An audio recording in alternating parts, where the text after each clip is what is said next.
vile vile pia kauli ambayo tumeiona ya utofauti katika masuala ya kupigania haki. Nafikiri katika masuala ya haki kuna mabadiliko ambayo yapo kidemokrasia, lakini katika mtazamo wa ni nini ambacho vijana wa Gen Z wanakijua kama Sabasaba na labda vizazi vingine wanatambua Sabasaba na historia yake.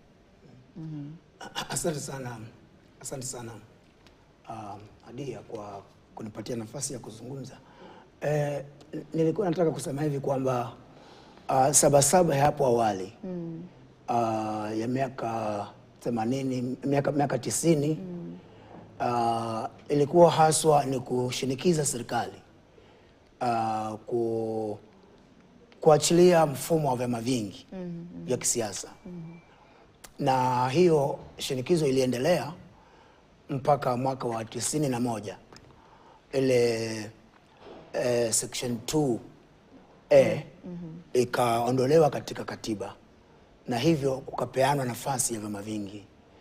Sasa hiyo Sabasaba ya wakati huo ilikuwa ni watu wanajua kwamba tarehe 7 mwezi wa 7 mwaka wa 90 viongozi wa kisiasa kama vile Kenneth Matiba, Charles Rubia, wakili Orengo na wengineo walienda Kamkunji na wakashinikiza vyama vingi vipewe nafasi, na ndio hilo jina Sabasaba likaja. Lakini sasa tukafika wakati tukapata katiba mpya baada ya mashinikizo tu. Alafu hiyo katiba mpya ikaingiza hapo kanuni huru, kukaingia kipengele cha uhuru wa watu kutembea, kukaingia pale kipengele cha uhuru ya watu kuongea, kukaingia pale uhuru wa haki za kila mtu, the Bill of Rights. Lakini sasa kufikia mwaka jana hii Sabasaba inaelekea mrengo mwingine, kwa sababu mwaka jana serikali iliyo mamlakani ilitengeneza mswada wa fedha, kwa kizungu inaitwa the Finance Bill 2024, ambayo Wakenya wengi na haswa vijana na hata pia viongozi wa kidini waliupinga, kwa sababu ulionekana unagandamiza watu wengi kulingana na mambo ya ushuru, kulingana na mambo ya bei za bidhaa kuongezeka, kulingana na mambo mengine tu kama vile kulazimisha watu kuingia katika miradi ambayo wanafikiria hawatafaidika. Sasa hapo mwaka jana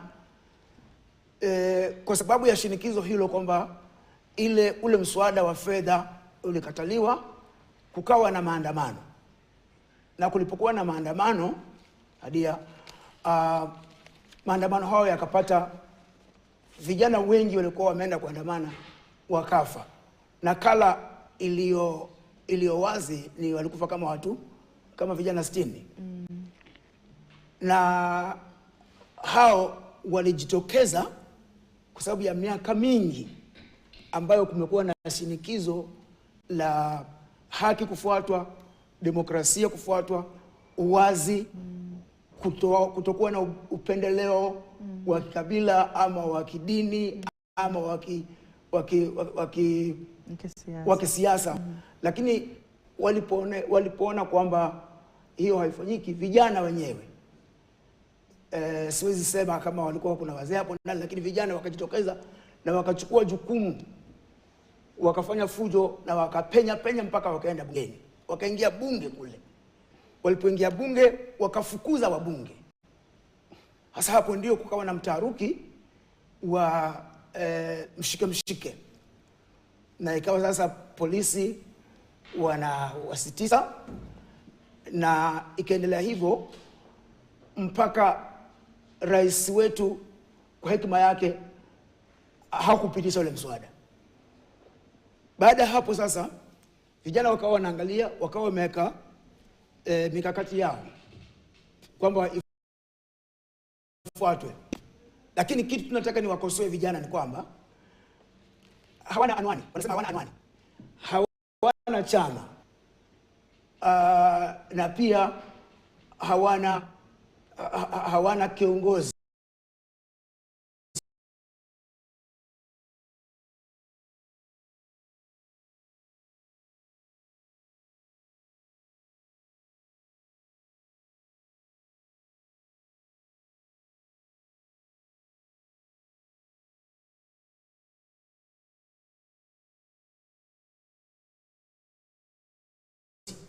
Hawana viongozi.